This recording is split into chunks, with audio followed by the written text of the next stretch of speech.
ಕಲಘಟಗಿ ಪಟ್ಟಣದಲ್ಲಿ ಭಾರತೀಯ ಕೃಷಿಕ ಸಮಾಜ ನವದೆಹಲಿ ರಾಷ್ಟ್ರೀಯ ರೈತ ಸಂಘಟನೆ ಕಲಘಟಗಿ ತಾಲೂಕು ರೈತ ಬಾಂಧವರು ಮತ್ತು ಎಲ್ಲ ಪದಾಧಿಕಾರಿಗಳು ತಹಶೀಲ್ದಾರ್ ಬಸವರಾಜ್ ಹೊಂಕಣ್ಣನವರ ಅವರಿಗೆ ಕಲಘಟಗಿ ತಾಲೂಕನ್ನು ಬರಗಾಲ ಪೀಡಿತ ಪ್ರದೇಶವನ್ನಾಗಿ ಘೋಷಿಸಬೇಕೆಂದು ಮನವಿಯನ್ನ ಸಲ್ಲಿಸಲಾಯಿತು.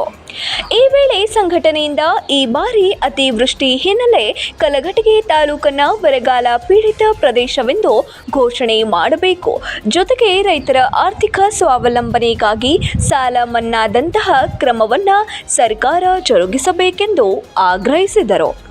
ಧಾರವಾಡ ಜಿಲ್ಲಾ ಕಲಘಟಗಿ ತಾಲೂಕನ್ನು ಬರಗಾಲ ಪೀಡಿತ ತಾಲೂಕನ್ನಾಗಿ ಘೋಷಿಸಬೇಕು ಮತ್ತು ರೈತರ ಸಂಪೂರ್ಣ ಸಾಲ ಮನ್ನಾವನ್ನು ಮಾಡಬೇಕು ಹಾಗೂ ರೈತರು ಬೆಳೆದ ಸೂಕ್ತ ಪರಿಹಾರವನ್ನು ತಕ್ಷಣ ನೀಡಬೇಕು ಹಾಗೂ ಮತ್ತು ರೈತರಿಗೆ ಕುಡಿಯುವ ನೀರಾವರಿ ಮತ್ತು ಜಾನುವಾರುಗಳಿಗೆ ಮೇವು ನೀರಿನ ವ್ಯವಸ್ಥೆಯನ್ನು ಸೂಕ್ತವಾಗಿ ಮಾಡಬೇಕೆಂದು ನಾವು ಇವತ್ತು ನಮ್ಮ ಕಲಘಟಗಿ ತಾಲೂಕಿನ ತಹಶೀಲ್ದಾರ್ ಸಾಹೇಬರಿಗೆ ಒಂದು ಮನವಿ ಪತ್ರವನ್ನು ರಾಷ್ಟ್ರೀಯ ರೈತ ಸಂಘಟನೆ ಕಲಘಟಗಿ ಘಟಕ ವತಿಯಿಂದ ಇವತ್ತು ನಾವು ಕಲಘಟಗಿ ತಾಲೂಕಿನ ತಹಶೀಲ್ದಾರರಿಗೆ ಮನವಿಯನ್ನು ಕೊಟ್ಟೆವು.